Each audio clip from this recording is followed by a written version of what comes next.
Vous aussi, vous êtes paumé quand il s'agit des aides au logement proposées par la CAF? Bougez pas d'ici, je vais tout vous expliquer.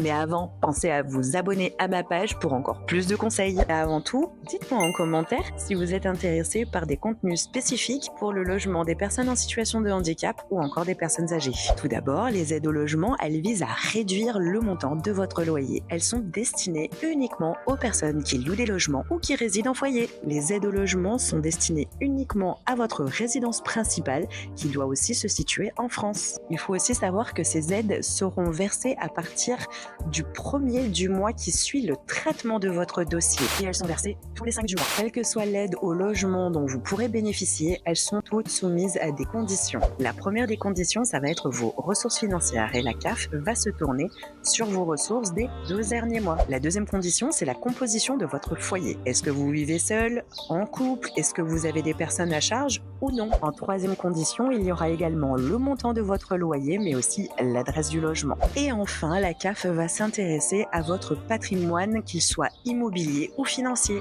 Et maintenant, je vais vous parler des 3 différentes aides au logement qui existent avec la CAF. Et attention, je le précise quand même, mais le cumul de ces aides au logement est strictement interdit. Et on va commencer par l'aide au logement la plus connue, l'APL ou l'aide personnalisée au logement. Cette allocation, elle est versée en raison du logement lui-même et complètement indépendamment de votre situation familiale.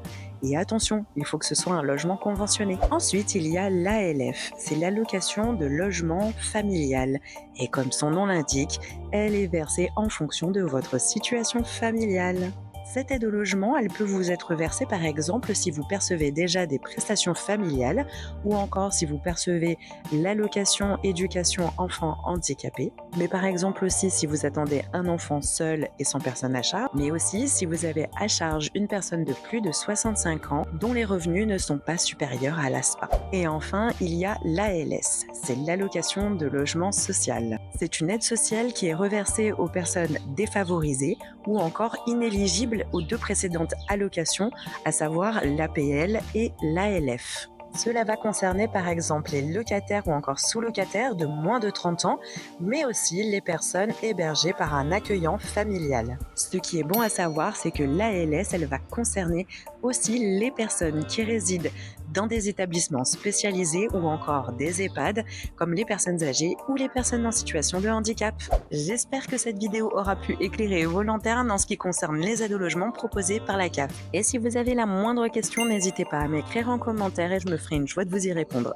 Et comme d'habitude, je vous invite à vous abonner à ma page pour toujours plus de conseils sur le logement, mais aussi à liker et partager cette vidéo si elle vous a été utile.